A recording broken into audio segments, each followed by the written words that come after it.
पिता पुत्र पवित्र आत्मा यांच्या नावे आपल्या प्रभू येशू ख्रिस्ताची कृपा, पिता परमेश्वराची प्रीती, पवित्र आत्म्याचा सहवास तुम्हा सर्वांना लाभो. हालेलुया. धन्यवाद येशू. आपले शरीर ख्रिस्ती बांधवांचे शरीर निराळा आहे. हालेलुया. बप्तिस्माच्या वेळी मी तुम्हाला पहिल्या दिवशी बोललो, आपल्याला तेलाचा अभ्यंग देण्यात आलेला आहे. संपूर्ण शरीराला आशीर्वाद मिळालेला आहे. हालेलुया. धन्यवाद येशू. पूर्ण शरीराला आशीर्वाद मिळालेला आहे. हालेलुया. समजा कोणतरी मरायला टेकले तर, आजारी झालं तर आपण काय करतो? फादरांच्याकडे जाऊन फादरना सांगतो, आपण जरा आशीर्वाद द्यायला घरी येते का, नाही तर दवाखान्यामध्ये येत आहे का? हालेलुया. धन्यवाद येशू. मला परवा दिवशी आमच्या एका फादरांचा फोन आला. फादरांचा सक्का भाऊ डॉक्टर लोकांनी बोलले, डॉक्टर लोकांनी हॉस्पिटल मध्ये आहे, डॉक्टर लोकांनी बोलले की फादर तुमचा भाऊ मेला, सर्वांना कळवा. हालेलुया. सर्वांना कळवा म्हणून बोलले. लोकांना कळवायला चालू केलं. इतक्यात पॅरिश प्रीस्ट त्या ठिकाणी आले. फादरांनी त्यांना रुग्णाभ्यंगाचा आशीर्वाद दिला. रुग्णाभ्यंगाचा आशीर्वाद कसे आहे माहिती आहे तुम्हाला? अजून बघितलं नाही ना? बघितलं नाही? रुग्णाभ्यंगाचा आशीर्वाद बघितलं नाही असा लोक जरा हात वर करा. हालेलुया. फादर तुम्ही जरा समजावून सांगणार, तिथेच उभं राहून जरा रुग्णाभ्यंगाच्या आशीर्वादामध्ये काय काय होते?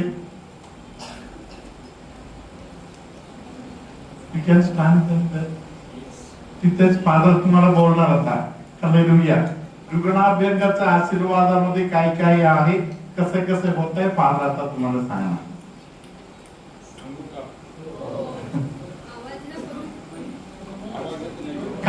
कान दिलं तर आवाज येणार.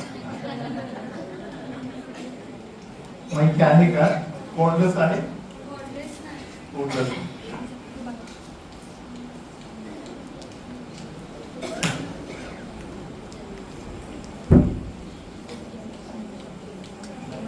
आपल्यापैकी आजारी असलेले कोणी आहे का? आता कोणी नाही मला वाटते. रुग्णाभिषेक कोणासाठी आहे? आजारी लोकांसाठी आहे. विशेष करून जास्तीत जास्त सिरियस आजार असलेल्या लोकांसाठी. बरोबर आहे का?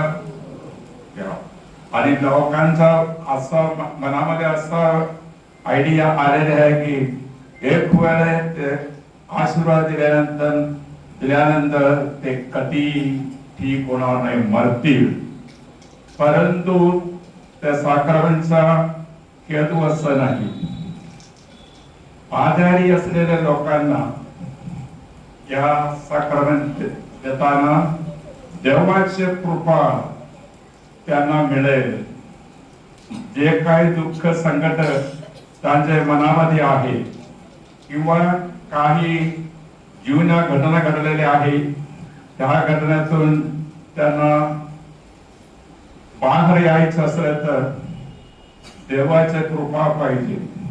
त्याकरिता पवित्र आत्म्याचा अभिषेक तुम्हाला मिळाला तर आपण बाहेर येऊ शकतो.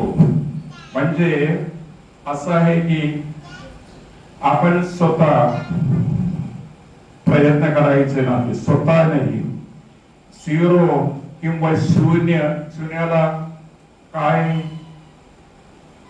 अर्थ आहे का?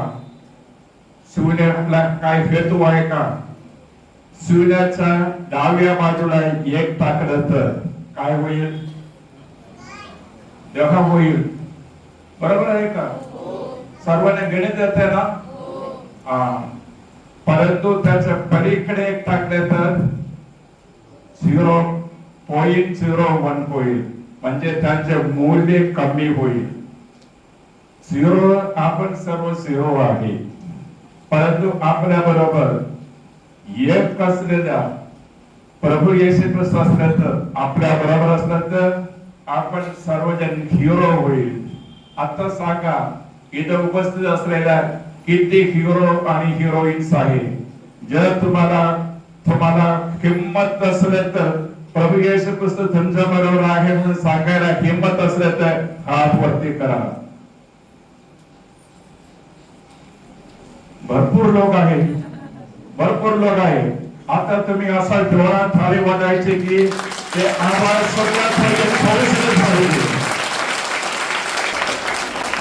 तसं रुग्णाभिषेकाच्या वेळे प्रभू येशू ख्रिस्त तुमच्या बाजूला आहे. 0 किंवा शून्य असलेल्या व्यक्तीला अमूल्य व्यक्ती म्हणून बनवतील. तुम्ही पापी असले तर पापाबद्दल पश्चाताप करण्यासाठी तुम्हाला कृपा मिळेल. आता पहा, तुम्ही स्वतः कदाचित पश्चाताप करू शकत नाही. तुम्हाला कोणीतरी धक्का मारला पाहिजे. आपल्या जीवनामध्ये बहुतेक वेळा आपल्याला धक्का मारला पाहिजे. धक्का स्टार्ट आहे. किती पेट्रोल असल्यानंतर सुद्धा काही इंजिन चालू होत नाही. धक्का मारला तर आपोआप होईल.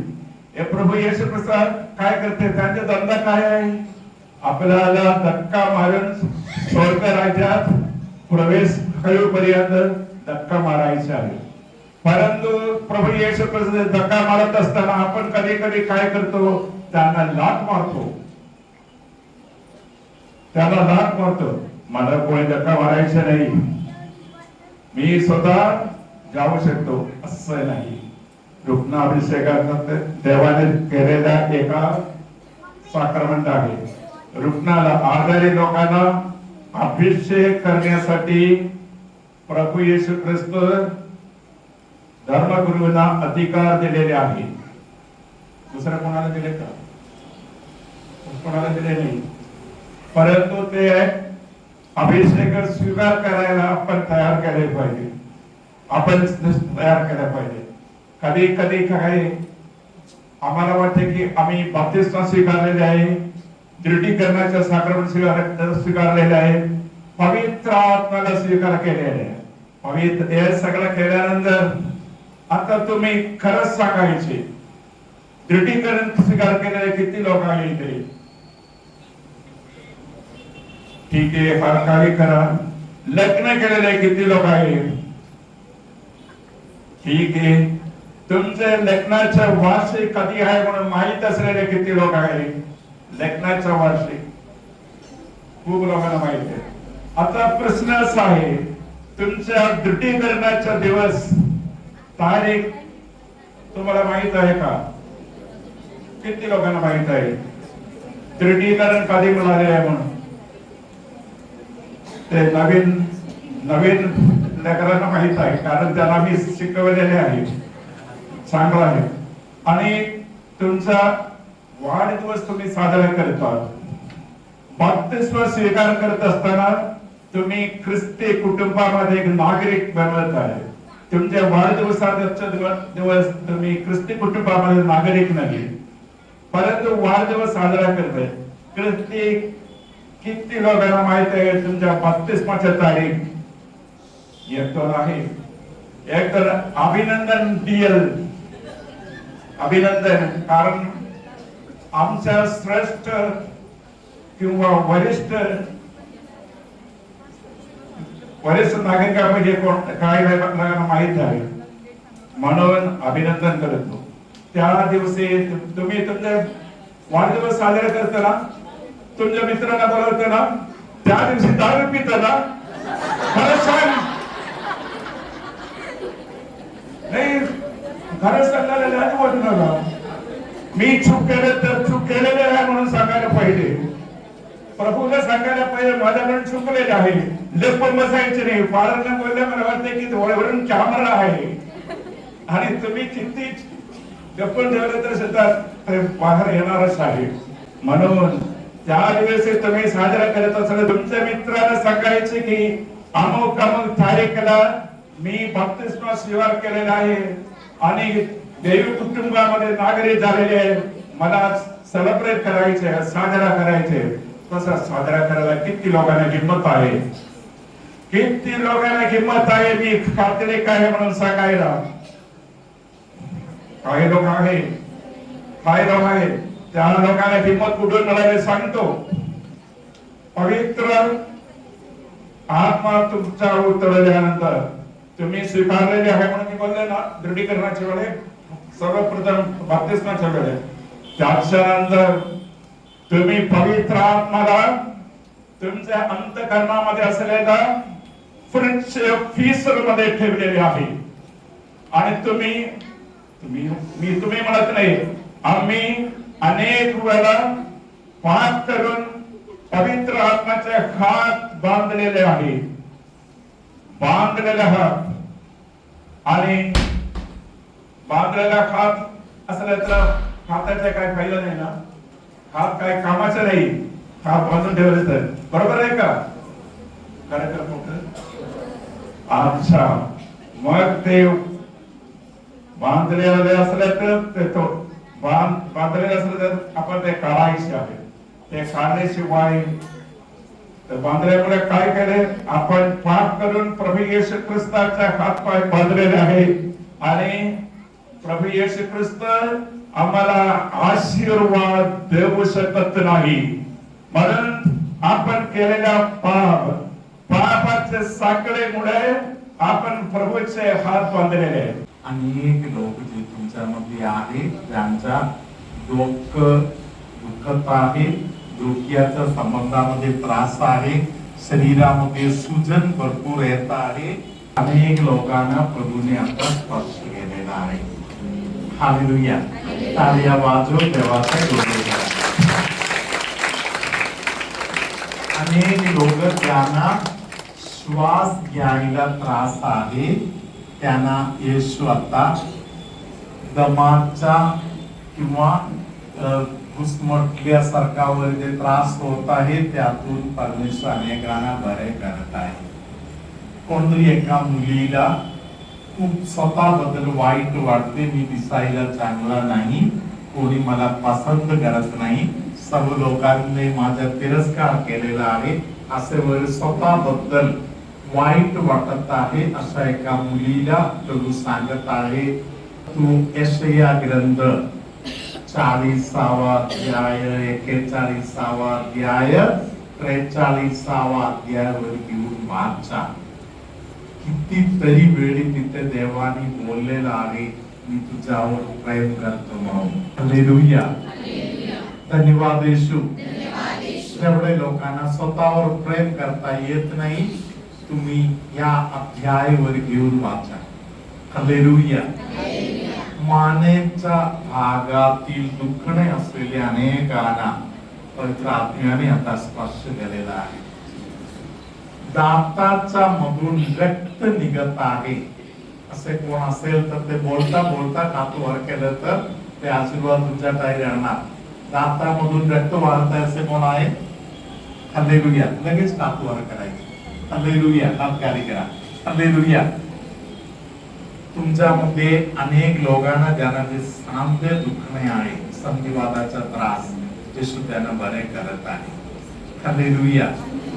कमरेचा एका साइड पासून खाली कमरेला भयंकर दुखणे होत आहे, चालायला त्रास आहे, अशा अनेकांना पवित्र आत्मा बरेपणा देत आहे.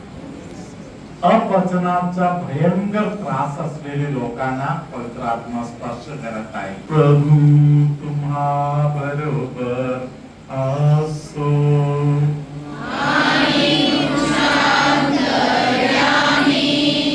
सर्वशक्तिमान परमेश्वर पिता आणि पुत्र आणि पवित्र आत्मा तुम्हा सगळ्यांना आशीर्वाद देवो.